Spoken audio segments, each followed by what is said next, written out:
ಈ ವಾರ ವೃಷಭ ರಾಶಿಗೆ ಖಂಡಿತ ಕೂಡ ದುಡ್ಡು ಬರುತ್ತೆ ಅಂತ ಎಲ್ಲರೂ ತುಂಬ ಜನ ಹೇಳ್ತಾರೆ. ದುಡ್ಡು ಬರ್ಬೋದು ಖಂಡಿತ ಕೂಡ. ದುಡ್ಡುಕ್ಕಿಂತಲೂ ಕೂಡ ಗುರು ಕೂತಿರೋ ಮನೆ ಸರಿಯಿಲ್ಲ. ಖಂಡಿತ ಕೂಡ ಗುರು ಧನುಸ್ಥಾನದಲ್ಲಿ ಕೂತಿದ್ರು ಕೂಡ ಬುಧ ಗ್ರಹ ನಿಮಗೆ ವೃಷಭ ರಾಶಿಗೆ ತುಂಬ ತುಂಬ ತುಂಬ ಸಪ್ತಮದಲ್ಲಿ ಕೂತಿದ್ದಾನೆ. ಆದರೆ ತುಂಬ ಒಳ್ಳೆ ಶೋಫಲನ ಕೊಡ್ತಾನೆ. ಆದರೆ ರಾಶಾಧಿಪತಿನೇ ಕೆಟ್ಟಿದ್ದಾನೆ. ಖಂಡಿತ ಕೂಡ ರಾಶಾಧಿಪತಿ ಧನುಸು ರಾಶಿಯಲ್ಲಿ ಶುಕ್ರನ ಜೊತೆ ಶುಕ್ರ ಅಲ್ಲಿರೋದು, ಸೂರ್ಯ ಅಲ್ಲಿರೋದು, ಕುಜಗ್ರಹ ಇರೋದು, ಇದು ತುಂಬ ತೊಂದರೆ ಆಗುತ್ತೆ. ವೃಷಭ ರಾಶಿಯವ್ರ ಮನೆಯಲ್ಲಿ ಆಪತ್ತುಗಳು, ಆಕ್ಸಿಡೆಂಟ್ಗಳು, ದುಃಖಗಳು. ಮತ್ತು ವೃಷಭ ರಾಶಿಯರು ಏನು ಮಾತಾಡಿದ್ರು ಸುಳ್ಳು, ಮೋಸ, ಒಬ್ಬರು ಹೊಟ್ಟೆ ಕಿಚ್ಚಿ ಬದುಕ್ತೀರಾ, ಒಬ್ಬರು ಇನ್ನೊಂದು ಕೆಟ್ಟದಕ್ಕೆ ಬದುಕ್ತೀರಾ.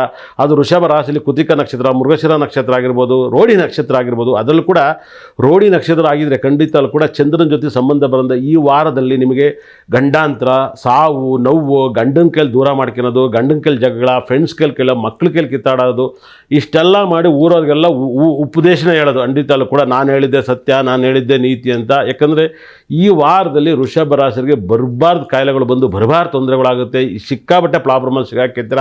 ಈ ವಾರ ನೀವೇನಾರು ಯಾರನ್ನಾರು ಎದುರಾಕಿದ್ರೆ ಚಪ್ಪಲಿ ತರ ಹೊಡ್ಕೊಂಡಾಗಿರುತ್ತೆ. ಯಾಕಂದರೆ ವೃಷಭ ರಾಶಿಯವರು ಕಣ್ಣು ಮುಚ್ಕೊಂಡು ಜನಗಳನ್ನ ನೆಂಬಿಸ್ತಾ ಇದ್ರೆ ಖಂಡಿತ ಕೂಡ ಕಣ್ಣು ಮುಚ್ಕೊಂಡು ಎಷ್ಟು ನೆಂಬಿಸ್ತೀರೋ ಅಷ್ಟು ತೊಂದರೆಗೆ ಸಿಗಾಕಿರ್ತಾರೆ. ಯಾಕಂದರೆ ಶುಕ್ರ ಗ್ರಹನೂ ಕೂಡ ರಾಷ್ಟ್ರಾಧಿಪತಿ ಅಷ್ಟಮಕ್ಕೆ ಹೋಗ್ಬಾರ್ದು. ಮತ್ತು ನಿಮಗೆ ಈ ವಾರದಲ್ಲಿ ವೃಷಭ ರಾಶಿಯರಿಗೆ ತುಂಬ ಜನ ಸೋಕಿ ಮಾಡ್ಕೊಂಡು ಸ್ಟೈಲ್ ಮಾಡೋರಿಗೆ ಕಳ್ಳ ಪ್ರೀತಿಗಳು ಜಾಸ್ತಿ ಸಿಗ್ತವೆ. ಅದ್ರ ಕೂಡ ಹೆಂಗಾಗುತ್ತೆ ಅವ್ರು ಪರ್ಮನೆಂಟಾಗಿ ಇರೋಕ್ಕಲ್ಲ. ಅದು ಹುಡುಗಿ ಆಗಿರ್ಬೋದು, ಹುಡುಗ ಇರ್ಬೋದು, ನಿಮ್ಮ ಕೆಲಸಕ್ಕೆ ತಕ್ಕನೆ ಬಳಸ್ಬಿಟ್ಟು ನಿಮ್ಮನ್ನ ಬಿಟ್ಟೋಗ್ಬಿಡ್ತಾರೆ 100%. ಹೆಂಗೆ ಅಂದರೆ 5 ಸ್ಟಾರ್ ಹೋಟ್ಲಲ್ಲಿ ಎಣ್ಣೆ ಹೊಡೆದಂಗೆ ಇರುತ್ತೆ, 5 ಸ್ಟಾರ್ ಹೋಟ್ಲಲ್ಲಿ ಕಾಫಿ ಕುಡ್ದಂಗೆ ಇರುತ್ತೆ. ನೋಡಿ, ಎಷ್ಟೇ ಏನೇ ಮಾಡಿದ್ರು ನಿಮ್ಗೆ ಮೋಸ ಹೋಗ್ತೀರಾ. ಈ ವಾರ ಕೆಟ್ಟ ಜನಗಳ ಜೊತೆ ಮಾಡೋದು, ನೀವು ಹೊಸ ಕೆಲಸ ಮಾಡ್ತಾಯಿದ್ದೀರಾ, ಹೊಸದ ಏನಾದ್ರು ಮಾಡ್ತಿದ್ರೆ ತುಂಬ ಹುಷಾರಾಗಿರಬೇಕು. ಅದರಲ್ಲೂ ಕೂಡ ವೃಷಭ ರಾಶಿಯವರು ಜ್ಯೋತಿಷ್ಯ ಹೇಳ್ತಾ ಇದ್ದೀರಾ, ಪುರೋಹಿತರಾಗಿದ್ದೀರಾ, ಇಲ್ಲ ರೈತರಾಗಿದ್ದೀರಾ, ರಿಯಲ್ ಎಸ್ಟೇಟ್, ಈ ವಾರ ಹುಷಾರಾಗಿರಿ. ಈ ವಾರದಲ್ಲಿ ರಾಶಾಧಿಪತಿ ಕೂಡ ಅಷ್ಟಮಕ್ಕೆ ಹೋಗಬಾರ್ದು. ಯಾವಾಗಲೂ ಡಿಸೆಂಬರ್ ತಿಂಗಳಲ್ಲಿ ಅತಿ ಹೆಚ್ಚು ಹೆಣ್ಮಕ್ಳಿಗೆ ತೊಂದರೆಗಳಾಗೋದು.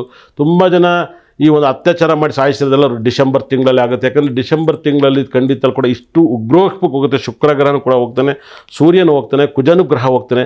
ಚಂದ್ರನ ಜೊತೆಗೆ ಶನಿ ಇರೋದ್ರಿಂದ ತುಂಬ ಕೇರ್ಫುಲ್ಲಾಗಿ ಹ್ಯಾಂಡಲ್ ಮಾಡ್ಬೇಕಂತ. ಯಾಕಂದರೆ ಸುಖ ಸ್ಥಾನದಲ್ಲಿ ಕೇತು ಗ್ರಹದಿಂದ ನೆಮ್ಮದಿ ಇಲ್ಲ 100%. ವೃಷಭ ರಾಶಿಯವರು ಏನು ಮಾಡಿದ್ರು ಕೆಟ್ಟದ್ದಾಗುತ್ತೆ. ಆದರೆ ಒಂದು ಹೇಳ್ತೀನಿ ಕೇಳಿ, ಖಂಡಿತ ಕೂಡ ನಾನು ಜ್ಯೋತಿಷ್ಯ ಹೇಳ್ತೀನಿ, ಅಸ್ಟ್ರಾಲಜಿ ಹೇಳ್ತೀನಿ, ಇದೊಂದು ಮತ್ತೊಂದು ಸುಳ್ಳು ಹೇಳೋ ಕೆಲಸ ನಂಬರ್ 1 ಮಾಡ್ಬೋದು. ಸತ್ಯ ಹೇಳಿ ಸಂಪಾದನೆ ಮಾಡೋದು ನಿಮ್ಮ ಅದೃಷ್ಟ. ಸುಳ್ಳು ಹೇಳೋದೇ ಬದುಕ್ತೀನಿ ಅಂದರೆ ಎಷ್ಟು ಮಾಡ್ತೀರೋ ಅಷ್ಟು ಪಾಪ ಬರುತ್ತೆ. ಈ ಪಾಪಕ್ಕೆ ಹೊಣೆನೇ ನೀವು ಆಗಬೇಕಾಗತ್ತೆ. ತುಂಬ ಕಣ್ಣೀರಲ್ಲಿ ಕೈ ತೊಳಿತಾರೆ ವೃಷಭ ರಾಶಿಯವರು. ಒಂದಲ್ಲ ಒಂದು ಪ್ರಾಬ್ಲಮಲ್ಲಿ ಸಿಗಾಕಿರ್ತಾರೆ. ವೃಷಭ ರಾಶಿಯವರು ಇಷ್ಟೆಲ್ಲ ಕರೆಕ್ಟ್ ಆಗಬೇಕು ಅಂದರೆ ಖಂಡಿತ ಕೂಡ ತಿರುವಣ್ಣಾಮಲೈ ದೇವಸ್ಥಾನಕ್ಕೆ ಹೋಗಬೇಕು. ಖಂಡಿತ ಕೂಡ ಸಾಕಷ್ಟು ಜನ ನಮ್ಮನ್ನು ನೋಡ್ಕೊಂಡು ಜ್ಯೋತಿಷರಾಗಿ ಹೇಳಿರೋರಿಗೆ ಇದ್ದಾರೆ, ಎಲ್ಲರೂ ಇದ್ದಾರೆ. ತಿರುವಣ್ಣಾಮಲೆಗೆ ಅತಿ ಹೆಚ್ಚು ವೃಷಭ ರಾಶಿಯವರು ಹೋಗಿ, ಶುಕ್ರ ಗ್ರಹಕ್ಕೆ ಹೋಗಿ, ಇತ್ತೀಚೆಗೆ ಯೂಟ್ಯೂಬಲ್ಲಿ ಎಲ್ಲರೂ ಹೋಗ್ತಾ ಇದ್ದಾರೆ. ನಾವೆಲ್ಲ ಜಮಾನದಲ್ಲಿ ಹೋಗಿ ರಿಟೈರ್ಡ್ ಆಗಿಬಿಟ್ಟಿದ್ವಿ 100%.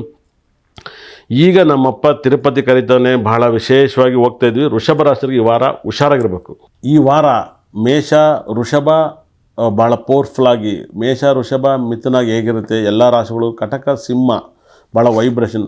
ಈ ವಾರ ಶನಿ ಮತ್ತು ಚಂದ್ರ ಏನೆಲ್ಲ ಫಲವನ್ನು ಕೊಡ್ತಾರೆ ಕಾದು ನೋಡೋಣ. ಶನಿ ಮತ್ತು ಚಂದ್ರ ತುಂಬ ದೊಡ್ಡ ಫಲವನ್ನು ಕೊಡ್ತಾನೆ. ಶನಿ ಮತ್ತು ಚಂದ್ರದನ್ನ ಲಾಭವನ್ನು ಪಡ್ಕೊಳ್ಳೋದು ಹೇಗಿರ್ತಾರೆ ನೋಡೋಣ. ಈ ವಾರ ಯಾವೆಲ್ಲ ರಾಶಿಗೆ ನಿಮಗೆ ಗುರು ಏನು ಲಾಭ ಕೊಡ್ತಾನೆ, ಕೇತು ಏನು ಲಾಭ ಕೊಡ್ತಾನೆ, ಬುಧ ಗ್ರಹ ಏನು ಲಾಭ ಕೊಡ್ತಾನೆ, ಸೂರ್ಯ ಗ್ರಹ ಏನು ಲಾಭ ಕೊಡ್ತಾನೆ, ಶುಕ್ರ ಗ್ರಹನೂ ಕೂಡ ವಿಪರೀತ ರಾಜಯೋಗವನ್ನು ಕೊಡ್ತಾನೆ, ಕುಜಗ್ರಹನೂ ಕೂಡ ತುಂಬ ರಾಜಯೋಗನ ಕೊಡ್ತಾನೆ. ಈ ವಾರದಲ್ಲಿ ಒಬ್ಬೊಬ್ಬ ಒಂದೊಂದು ಗ್ರಹನೂ ಕೂಡ ಕೊಡ್ತಾರೆ. ಯಾಕಂದರೆ ಈ ವಾರದಲ್ಲಿ ಎಲ್ಲ ಗ್ರಹಗಳು ಬಲವಾಗಿದ್ದಾವೆ. ಈ ಬಲವಾದ ಗ್ರಹಗಳನ್ನ, ಬಲವಾದ ದೇವ್ರನ್ನ ಆರಾಧಿಸಿ 9 ನಾವುಗಳನ್ನು ಅತಿ ಹೆಚ್ಚು ಪ್ರಾರ್ಥನೆ ಮಾಡಿದಾಗ ನಿಮಗೆ ಅಷ್ಟ ಐಶ್ವರ್ಯನ ಕೊಡ್ತಾನೆ. ಬಲವಾದ ಗ್ರಹಗಳು ಯಾವಾಗಲೂ ಕೂಡ ನಂಬರ್ ಅಂದರೆ ನಾನು ಅಂದರೆ ನಂಬರ್ಸ್ ಹೇಳ್ತೀನಿ ಅಂತ ಆಗುತ್ತೆ ಅಂತ ಹೇಳ್ತೀನಿ. ಅಭಿಮಾನಿ ದೇವ್ರಿಗೆ ಗೊತ್ತು ಅಂತ ಹೇಳ್ತಿರ್ತೀನಿ 100%. ಈ ವಾರದಲ್ಲಿ ವಿಗ್ರಹವನ್ನು ಅತಿ ಹೆಚ್ಚು ಪೂಜಿಸಿದಾಗ, ನಿಮ್ಮ ಮನೆಯಲ್ಲಿರುವಂಥ ವಿಗ್ರಹನ ಪೂಜಿಸಿದಾಗ ನಿಮಗೆ ಎಲ್ಲ ರೀತಿಯಲ್ಲೂ ದುಃಖಗಳನ್ನು ನಿವೃತ್ತಿ ಮಾಡ್ಕೋಬೋದು. ಇಷ್ಟು ನವಗ್ರಹಗಳು ವಿಗ್ರಹಗಳನ್ನ ಪೂಜಿಸ್ತಿರೋ ಅಷ್ಟು ನಿಮಗೆ ತುಂಬ ನಿಮ್ಮ ಲೈಫಲ್ಲಿ ತುಂಬ ಒಳ್ಳೆಯದಾಗುತ್ತೆ. ಅದ್ಭುತವಾದ ದಿನ, ಬ್ಯೂಟಿಫುಲ್ ಆದ ಡೇ ನಿಮ್ಮ ಲೈಫಲ್ಲಿ ಮರೆಯೋಕ್ಕಾಗದಿರೋಂಥ ದಿನಗಳಾಗುತ್ತವೆ. ನಿಮ್ಮ ಲೈಫಲ್ಲಿ ಈ ವಾರದಲ್ಲಿ ಅಷ್ಟು ಐಶ್ವರ್ಯನೂ ಕೂಡ ಕೊಡ್ತಾನೆ. ನಿಮ್ಮ ಲೈಫಲ್ಲಿ ಇಂಪ್ರೂವ್ಮೆಂಟ್ ಮೇಲೆ ಇಂಪ್ರೂವ್ಮೆಂಟ್ ಕಾಣ್ತೀರಾ. ತುಂಬ ದೊಡ್ಡ ಎಲ್ಲ ರಾಶಿಗಳು ಕೂಡ ಈ ವಾರ ತುಂಬ ಚೆನ್ನಾಗಿದೆ.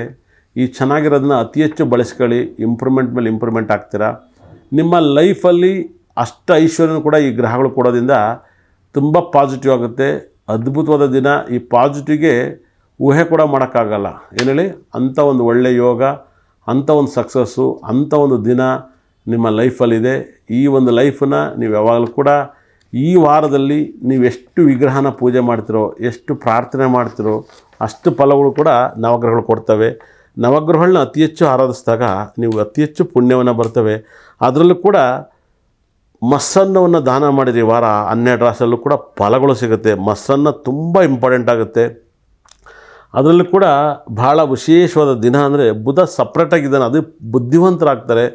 ನೀವು ಯಾವಾಗಲೂ ಕೂಡ ಬುಧ ಗ್ರಹನ ಪ್ರಾರ್ಥನೆ ಮಾಡೋದು, ಉತ್ತರಾಣಿ ಕಡ್ಡಿನ ಆರಾಧನೆ ಮಾಡೋದು, ಮತ್ತು ಗ್ರೀನ್ ಅತಿ ಹೆಚ್ಚು ಈ ವಾರ ಬಳಸಿದಷ್ಟು ನಿಮ್ಮ ಪಾಸಿಟಿವ್ ಮೇಲೆ ಪಾಸಿಟಿವ್ ಬರುತ್ತೆ, ತುಂಬ ಇಂಪ್ರೂವ್ಮೆಂಟ್ ಆಗ್ತೀರ. ಗ್ರೀನನ್ನು ಅತಿ ಹೆಚ್ಚು ಯೂಸ್ ಮಾಡಿ. ಈ ವಾರ ಕ್ರಿಸ್ಮಸ್ ಮತ್ತು ಭಾಳ ಹಬ್ಬ, ಕ್ರಿಸ್ಮಸ್ ಹಬ್ಬ ಬಂದಿದೆ, ನ್ಯೂ ಇಯರ್ ಬಂದಿದೆ, ತುಂಬ ಅಂದರೆ ತುಂಬ ವೈಕುಂಠ ಏಕಾದಶಿ ಬಂದಿದೆ. ಸ್ವರ್ಗದ ವಾರ ಈ ವಾರ. ತುಂಬ ಜನ ನೆಗೆಟಿವ್ ಆಗಿ ಬಳಸ್ಕೋಬೇಡಿ. ಗಂಡು ಮಕ್ಕಳಿಂದ ಹೋಗಬೇಡಿ, ಹೆಣ್ಮಕ್ಳಿಂದ ಹೋಗಬೇಡಿ, ಪಬ್ಬು ಬಾರ್ಗೆ ಹೋಗಬೇಡಿ. ದೇವರಿಗೆ ಪ್ರಾರ್ಥನೆ ಮಾಡಿ, ತುಂಬ ಒಳ್ಳೆಯದಾಗುತ್ತೆ. ಯೇಸು ಪೂಜೆ ಮಾಡಿ, ವಿಷ್ಣು ಪೂಜೆ ಮಾಡಿ, ಒಳ್ಳೆಯದಾಗಲಿ.